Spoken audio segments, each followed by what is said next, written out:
જીવનનું અંતિમ સત્ય એટલે મૃત્યુ, પરંતુ સ્વીકારવું ખૂબ કઠિન હોય છે। ત્યારે સુરતમાં એક વયોવૃદ્ધના મૃત્યુને માંગલ્યમાં ફેરવીને સંતાનોએ ઉજવણી કરી હતી, જેથી તેને જોનારને સૌ કોઈ ચોંકી ગયા હતા। ત્યારે માતાના પાર્થિવ દેહને ઢોલ નગારાના તાલે વિદાય આપનારા સંતાનોએ કહ્યું કે જન્મ વખતે ઉત્સવ મનાવાય છે તો મૃત્યુ પછી કેમ નહીં। પરિવારમાં કોઈ સ્વજનનું મૃત્યુ દરેક સભ્ય માટે દુઃખની ઘડી હોય છે। ત્યારે કતારગામ વિસ્તારમાં એક એવી ઘટના જોવા મળી હતી, જેમાં મૃત્યુના પ્રસંગમાં દુઃખ સાથે હરખ જોવા મળ્યો હતો।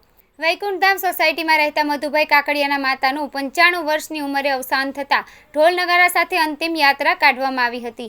પરિવારજનો અને સગા સંબંધીઓએ અંતિમ યાત્રામાં જોડાયા હતા, સાથે જ મૃતકને વિદાય આપવામાં આવી હતી। મૃતક મણિબા રામભાઈ કાકડિયાના સંતાનોએ કહ્યું હતું કે મૃતક દાદીએ 7 દીકરા અને 8 દીકરીઓને લીલી વાડી મૂકી અંતિમ શ્વાસ લીધા છે। બાના પરિવારના 48 સભ્યોએ અગાઉ દેહદાન જાહેર કર્યા છે। તેઓની અંતિમ યાત્રા ઢોલ નગારા સાથે કાઢવાની ઈચ્છા હતી, જેને લઈ એક બાજુ દુઃખ તો બીજી બાજુ હરખ સાથે અંતિમ યાત્રા યોજાઈ હતી, જેમાં સૌ કોઈ જોડાયા હતા તો રસ્તે નીકળનારા લોકો આશ્ચર્ય વ્યક્ત કર્યું હતું।